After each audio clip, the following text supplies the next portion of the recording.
উদ্ধারের ৪৮ ঘন্টার মধ্যেই অলিভ রিডলে কচ্ছপটিকে তার স্বাভাবিক বাসস্থানে ফিরিয়ে দিয়ে নজির গড়ল বন দপ্তরের উলুবেড়িয়া রেঞ্জ।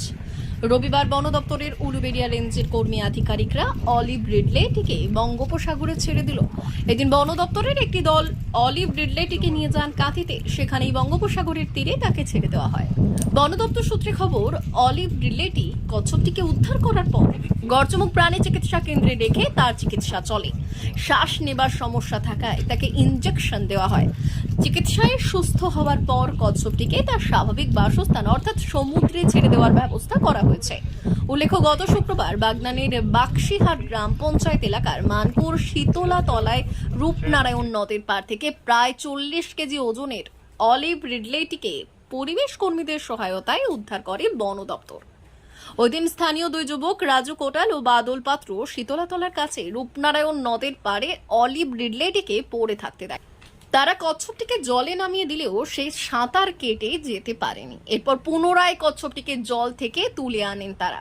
খবর দেওয়া হয় বাগনান থানায়।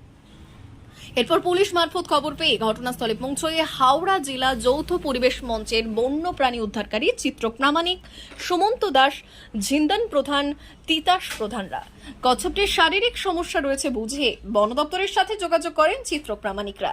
ওই দিন রাতেই কচ্ছপটিকে উদ্ধার করে গড়চমুখ প্রাণী চিকিৎসা কেন্দ্রে নিয়ে গিয়ে চিকিৎসা শুরু করে বন দপ্তর। সুস্থ হবার পর রবিবার বঙ্গোপসাগরে ছেড়ে দেওয়া হয়। বন দপ্তরের উলুবেড়িয়া রেঞ্জের অফিসার রাজেশ মুখোপাধ্যায় বললেন, সামুদ্রিক এই প্রাণী দিকভ্রান্ত হয়ে বা অন্য কোনো কারণে সমুদ্র থেকে এত দূর জলে আসে। প্রশান্ত ও আটলান্টিক মহাসাগরে এই প্রাণী প্রজনন বা ডিম পাড়ার সময় উড়িষ্যা উপকূলে চলে আসে। সেখান থেকে কোনো কারণে এই নদীতে চলে আসে। কচ্ছপটিকে বঙ্গোপসাগরের জলে ছাড়তে বন দপ্তরের কর্মীদের সাথে উপস্থিত ছিলেন পরিবেশ কর্মী চিত্রক প্রামাণিক। চিত্রক বললেন, অলিভ রিডলেটি তার স্বাভাবিক আবাসস্থল ফিরে পেয়েছে বন দপ্তরের তৎপরতায়। তার জন্য বন দপ্তরকে ধন্যবাদ জানাই।